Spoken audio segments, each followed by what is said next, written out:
Hillary Clinton has said she will act on gun control if Congress won't. Thank goodness it's not certain that she'll ever be president, right? In fact, both Hillary and Barack Obama have issued ultimatums on gun control.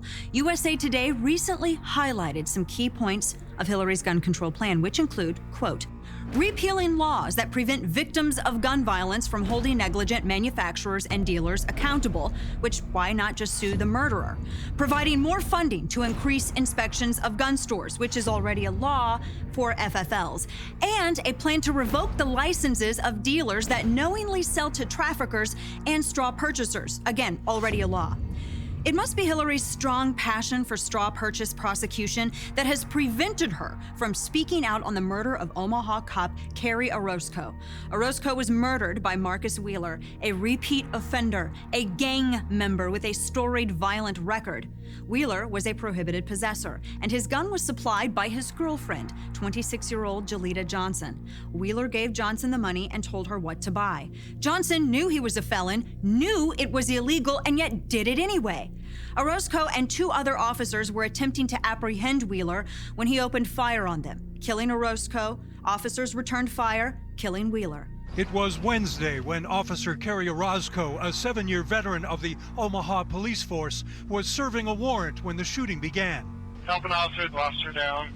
Officer Orozco was shot and rushed to the nearest trauma center, but doctors were unable to save her. Orozco just had a baby prematurely 3 months prior and was hours away from taking the baby girl home from the hospital and starting her delayed maternity leave. Wheeler's enabler got off lightly. Obama-appointed U.S. District Judge Eleanor L. Ross gave Johnson a mere slap on the wrist. She sentenced Johnson to just 1 year of probation and 40 hours of community service for a felony. The Omaha Police Union posted their reaction on their Facebook page saying, quote, that federal authorities failed by not sending Johnson to prison, and they cannot begin to express the amount of anger, frustration, and sadness this news brings to us. The union also noted that the judge could have sentenced Johnson to 10 years in prison and the full $250,000 fine, but didn't. Instead, said the union, they chose to let her walk freely among the citizens.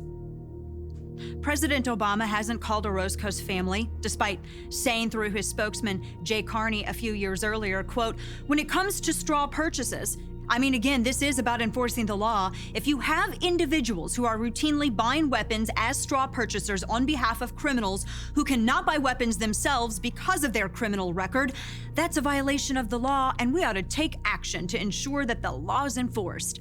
But they don't enforce the law. In fact, they indulge criminals who break it. Case in point, this month, the Obama administration is releasing thousands of violent criminals, many of whom were imprisoned on additional firearms-related charges as part of their new early release program.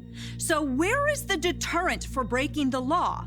Instead of Johnson and these other criminals learning a stiff lesson from their crimes, they get wrist slaps, light sentences, reduced jail time.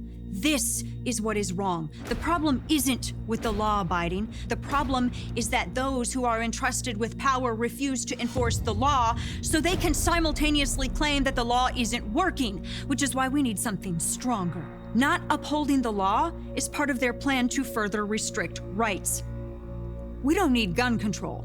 We need judicial control. We need politician control. Our thoughts and prayers are with the Orozco family and the Omaha PD.